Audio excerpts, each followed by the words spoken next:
Hi, I'm Corky. Hi, I'm Mike, and welcome to Dreams and Other Disasters. Woo! Woo! Woo! Woo! It I is guess- a woo. Oh, okay. I guess this is a woo. And that, Sometimes it could be a woo-woo. We're in one of the gazebos that Mike built here on his property, and I wish you could see the whole thing. And what we'll probably do at some point is take a bunch of pictures of his place and post them in the comments or something like yeah, that. that's probably a good idea. Yeah, this is our second episode of Dreams and Other Disasters, and I thought it would be fun if you just tell people how you got started in the business. Oh, wow. Okay. Yeah. Can you remember back that far? I can. Back in the Stone Age. Wow. Well, Did they have wheels? They did have wheels on that. They were square, but no, I actually started off being a singer, dancer, actor, and Really? that's actually what I wanted to do. Okay. And that I was in all the plays and the musicals and everything else when I was in high school. Okay. I actually went to Voice of Theater Arts and won there, got a scholarship to Cornish College in Seattle, which is like a big, huge drama college. And the day after high school, I went through Europe as a singer, Wow. strangely enough. I didn't even know you could sing. Yeah, well, yeah, I've been in a lot of stuff where I've sung. Wow. And that. So anyway, I figured that, We're definitely going to have to sample that soon. well, I went from there back to the United States, and I was too late to get in for the Cornish College because we got extended in Europe for 2 extra weeks. So that messed that up.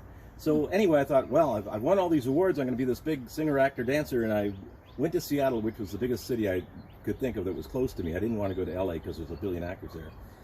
And I found out there was a billion actors in Seattle as well. And a billion singers and a billion... And with you, a billion and one. Yeah, so I decided I'd shift gear. I'd always done magic, but I shift gears and went into magic completely. And did really well in the Neat. Seattle area and stuff like that. And so I went into magic. That surprised me. Yeah. And we were doing TV commercials and we were doing all kinds of stuff. I did a bunch of TV spots and that. And here, this is when I'm like 17, 18 years old. I'm really Right. young. And I got offered by Joel Breen. I was going on my way through Las Vegas to LA, and I went to the, they have a magic club there. Okay. And I went to the magic club, and Joel Breen was the illusion manager for David Copperfield. And he offered me a job, and I turned it down. What? I was already going to, we were actually filming a commercial in LA. I already had a manager in Salt Lake City that was going to make me the next big thing. They'd had, Wilderness Family Adventures, and they had a bunch of movies and stuff like that that they were all representing. So I thought, I can't lose with these guys, so I turned it down. And then I came back and saw Joel Breen when I came through Las Vegas again, and he offered to me again and said, well, I'm going to make this better. You're going to be my assistant, but I'm going to be leaving the show in about a month to go get married. I haven't told David. You'll be taking over my job. And I said, that's really great, but I can't do it. I'm already committed. I've got stuff scheduled for the next 3 to 6 months. Anyway, fast forward. I went back to Idaho Falls, Idaho, which is where I was living.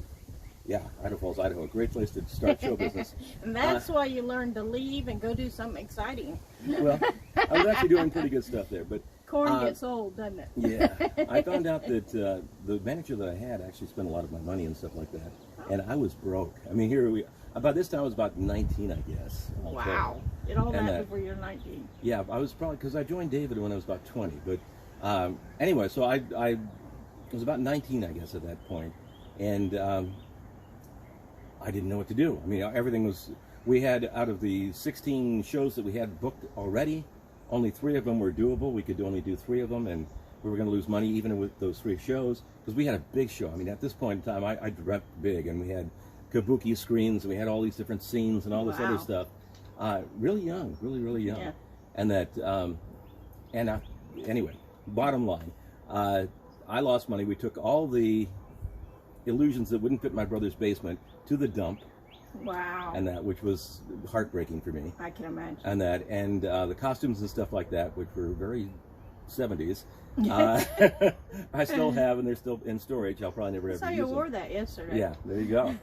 And that, and anyway, I took Joel Breen. I called Joel Breen up and said, "Hey, now this is, you got to figure this is like 6 months after," and he was supposed to get married 3 weeks after I talked to him. So I said, "Hey, Joel, is there any, by chance, any, jobs available at all in David's show?" And she said, he told me that he'd hope would change my mind. He hadn't offered it to anybody else, and so he said, Wow. "Yeah, come to Las Vegas, settle in Las Vegas, because that's where he's home base out of, and I'll get you in the show. We'll have you be my assistant. So I did. And then there was like a 2-month wait. Oh no. So I was stuck in Las Vegas with no money. And Wow. that basically, I mean, I had enough money to get through the first month. Worked at Pizza Hut. These are things you don't know yet. I worked at Pizza Hut. I'm enjoying them. Yeah. and getting by, and then learning all of David's show by videos. And I actually did mock-ups out of cardboard of all these different illusions. Wow. And I had can these see you doing that. in the apartment. And I would practice and practice and practice and practice and practice till I had it down to science. So that when I went into the show, it would be seamless. Wow. And here I thought that, when I go in the show, it's like, well, David and I are going to be hanging out together. We're going to be creating ideas for the show and stuff like that. And no, when I got in the show, it turned out to be work. I worked there for about 7 years, all told. And that we'd work 16-hour days. Literally, I'd get up at 7 o'clock in the morning and get to bed literally about 2 o'clock in the morning. And that we lived on a bus, 6 days work, 7-day travel, and usually on that bus. And I slept that 7 days. I would just sleep that 7 days. Anyway, then I crushed my hand in Copperfield's show, which is why I left. And and I was actually working on my exit strategy before that, but I actually crushed my hand. And they told me 3 times, be prepared to lose it. It was that devastating. Wow. And from there, I went through 16 months worth of hand therapy and 3 operations, got my hand back pretty well, about 70%. And that I had a award-winning manipulation act, which I no longer can do, but I've been very lucky. I've done huge, big magic shows all over the world and stuff. So that's awesome. Yeah, that's a good start. And everybody ought to hear. I think the things I heard out of that was trial and error, fake it till you make it. Yeah. And hard work. It's hard work. Well, the big thing with it, and I do a lot of consulting for young guys and stuff like that, and most of the time don't charge anything. It's only when Don't you get put bigger. that on YouTube.